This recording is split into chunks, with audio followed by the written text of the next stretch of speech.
కోడలి మాయా జుట్టు. ఇది రాధ అనే ఓ అమ్మాయి కథ. రాధ ఒక చిన్న పట్టణంలోని ఓ సామాన్య కుటుంబంలో పుట్టి పెరిగింది. కాలేజీలో రాధ రాజేష్ అనే అబ్బాయిని ప్రేమించింది.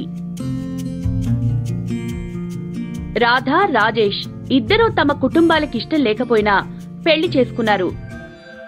కొన్ని రోజులు అంతా బాగానే గడిచింది.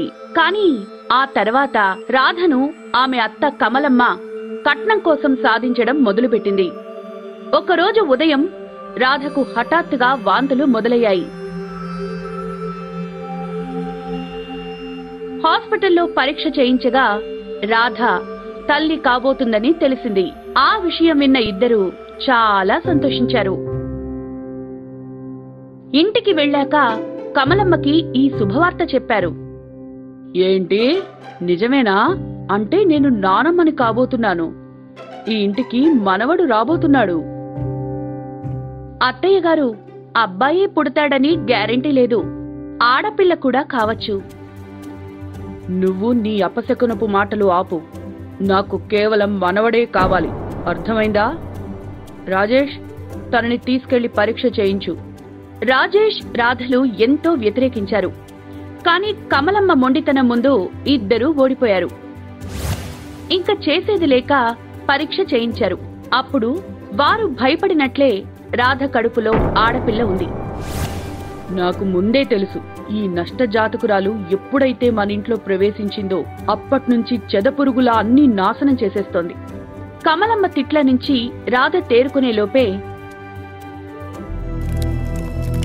దురదృష్టవశాత్తు రాజేష్ యొక్క బట్టల ఫ్యాక్టరీలో అగ్ని ప్రమాదం జరిగి రాజేష్ కి భారీ నష్టం కలిగింది.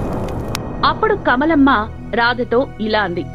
చూడు, నీ కూతురు నీకంటే పెద్ద నష్టజాతకురాల్లా ఉంది. ఇంకా పుట్టనే లేదు, అప్పుడే ఇంటికి శని పట్టుకుంది. అమ్మా, ఇందులో రాధ తప్పేముంది? మంటని తనేమీ పెట్టలేదు కదా. మంటలు రాధ పెట్టలేదు, కాని దానివల్ల కలిగిన నష్టాన్ని పూడ్చగలుగుతుంది కదా. వీళ్ల నాన్న పెళ్లి సమయంలో 30 లక్షలు కట్నం ఇస్తానని మాటిచ్చాడు. ఈ రోజు వరకు ఇవ్వనేలేదు. తల్లిదండ్రులు మాట మీద నిలబడేవాళ్లు కాకపోతే మరిక వాళ్ల పిల్లలు ఇలాగే ఉంటారు. కమలమ్మ యొక్క ఇలాంటి మాటలు విన్న రాధకి చాలా బాధ కలిగింది. ఆమె దగ్గరలో ఉన్న గుడికి వెళ్లి ఏడవసాగింది. ఓ భగవంతుడా, నేనేం పాపం చేశాను? నువ్వెందుకు ఇలాంటి హెచ్చుతగ్గులు కలిగించావు? నేను మా నాన్నకు మా అత్తగారి గురించి చెప్పి బాధ పెట్టాలనుకోవడం దేవుడా, నువ్వే ఏదైనా సహాయం చెయ్యాలి.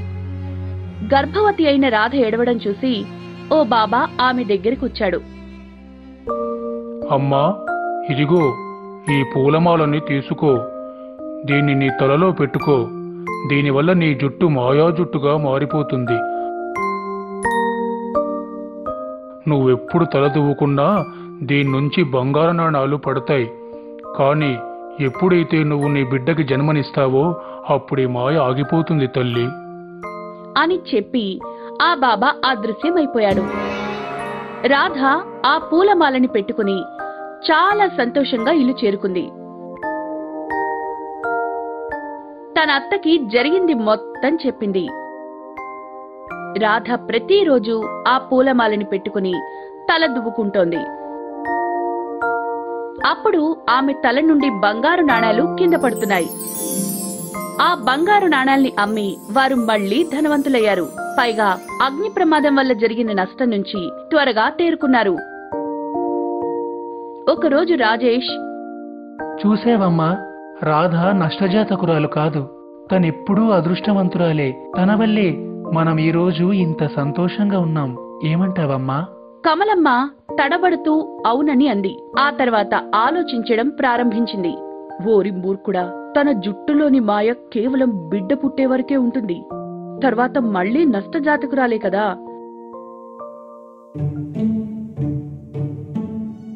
దానికి బిడ్డ పుట్టాక సమస్యలు ఇంకా పెరగచ్చు. కాని ఏదో విధంగా నేను రాధకి డెలివరీ కాకుండా చేస్తే ఒక్క దెబ్బకి 2 పిట్టల్లాగా ఆమె పూలమాల కూడా నా సొంతమవుతుంది. ఆడపిల్ల కూడా పుట్టదు. ఇంకా బంగారం దొరుకుతుంది. అలా ఆలోచించి కమలమ్మ అవకాశం కోసం ఎదురు చూడసాగింది. ఒకరోజు రాధ మేడ మీద బట్టలు ఆరేస్తోంది. అప్పుడు కమలమ్మ రాధని మేడ మీద నుంచి తోసేయాలని అనుకుంది. కాని అక్కడ తడి బట్టల నుండి నీళ్లు కారి ఉన్నాయి. అందువల్ల కమలమ్మ కాళ్లు జారాయి. కమలమ్మ మేడ మీద నుంచి జారి కింద పడింది. కమలమ్మకి చాలా తీవ్రమైన గాయాలయ్యాయి. పైగా చాలా రక్తం పోయింది. అందువల్ల డాక్టర్ రక్తం ఎక్కించాలని చెప్పాడు. కాని కమలమ్మది O పాజిటివ్ రక్తం. అందువల్ల రక్తం దొరకలేదు. అప్పుడు రాధ తన రక్తం ఇస్తానంది. ఎందుకంటే ఆమెది కూడా O పాజిటివ్ రక్తం. మీరు రక్తం ఇవ్వకూడదు, ఎందుకంటే మీరు గర్భవతి. ఇస్తే మీకు ప్రమాదం. కాని రాధ డాక్టర్ మాట వినలేదు. ఆమె తన ప్రాణాలు లెక్క చేయకుండా రక్తాన్నిచ్చింది. అది చూసి కమలమ్మ తన చేసిన తప్పుకి పశ్చాత్తాపం చెందింది. నన్ను క్షమించుకోడలా, నేను డబ్బు మీద అత్యాశతో గుడ్డిదాన్నైపోయాను. మీరు నా తల్లిలాంటివారు, మీరు క్షమాపణ చెప్పకూడదు. అలా అందరూ సంతోషంగా జీవించడం ప్రారంభించారు. మరి ఇలాంటి మంచి మంచి పద్యాలు, పాటలు, కథలు చూడాలనుందా? ఇంకెందుకు ఆలస్యం? వెంటనే మీ అమ్మా నాన్నలకు చెప్పి మాకు సబ్స్క్రైబ్ చేయించరా? ఈలోగా మేము మీకోసం బోలెడు వీడియోలను తయారు చేసే ప్రయత్నంలో ఉంటాం. అంతవరకు సెలవా మరి. టాటా.